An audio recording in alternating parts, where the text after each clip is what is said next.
नमस्कार विद्यार्थी मित्रांनो, तर या व्हिडिओमध्ये आपण बघणार आहोत कर्मणी प्रयोगाचे प्रकार। याच्या आधीच्या व्हिडिओमध्ये आपण बघितले की कर्मणी प्रयोग म्हणजे काय।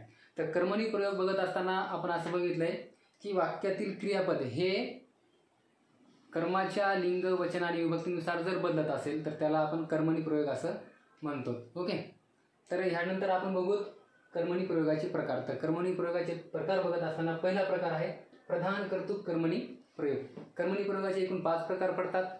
तर पहिला प्रकार आहे प्रधान कर्तृक कर्मणी प्रयोग। तर ह्याचं आपण एक उदाहरण घेऊन पाहू आणि त्याच्या आधी व्याख्या करू।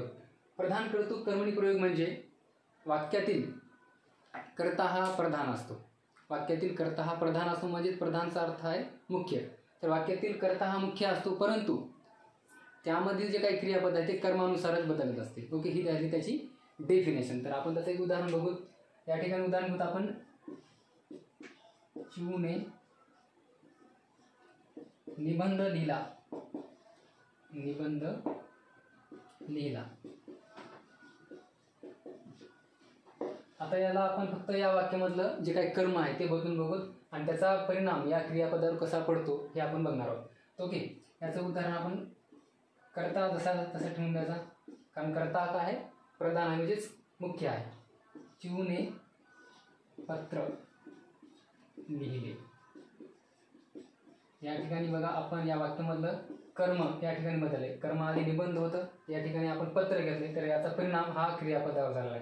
निबंध लिहिला, लिहिला हे क्रियापद होतं, तर आता आपण पत्र लिहिले अशा प्रकारे या ठिकाणी बदल झालेला आहे। तर यालाच आपण प्रधान कर्तृक कर्मणी प्रयोग असं म्हणतो। ओके, तर ह्याचं दुसरं उदाहरण आपल्याला असं घेतलं की पिऊने आंबा खाल्ला।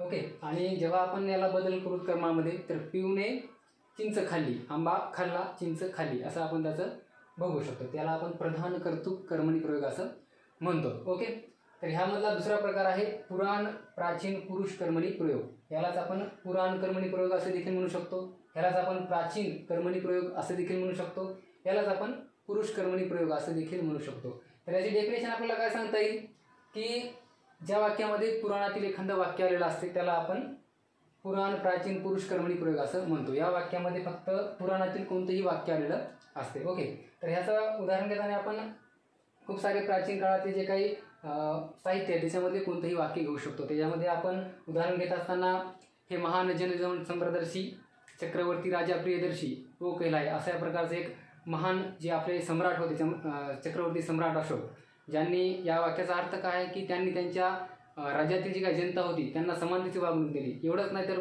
जे काही पशु आहेत त्यांना पण समानतेची वागणूक दिलेली आहे। तर असं म्हणता येईल की सम्राट अशोक जे होते त्यांनी मानवासाठीच नाही तर या पृथ्वीतलावर जे काही त्यांच्या काळामध्ये त्यांच्या राज्यामध्ये पशुजन राहत होता, प्राणी राहत होते, त्यांच्यासाठी या जगामध्ये पशुसाठी दवाखाना काढणारा पहिला सम्राट जर कोण असेल तर ते आहेत चक्रवर्ती सम्राट अशोक। म्हणजे याच्यावरून आपल्याला कळतंय की त्यांना प्रियदर्शी राजा का म्हणत होते। तर अशा प्रकारचं जर वाक्य आलं, हे महान जनजन समदर्शी चक्रवर्ती राजा प्रियदर्शी ओ कहलाय असं जर एखादं पुराणातील वाक्य आलं असेल तर त्याला आपण पुराण प्राचीन पुरुष कर्मणी प्रयोग असं म्हणू शकतो। याचं दुसरं उदाहरण आपल्याला असं घेता येईल की सकल विज विदुर्यान देव रूपन स्वजीव निमलचक्कू घोष गौरवर्ण सुकाय, हे डॉक्टर बाबासाहेब आंबेडकर यांच्याविषयी वाक्य वापरले जाते।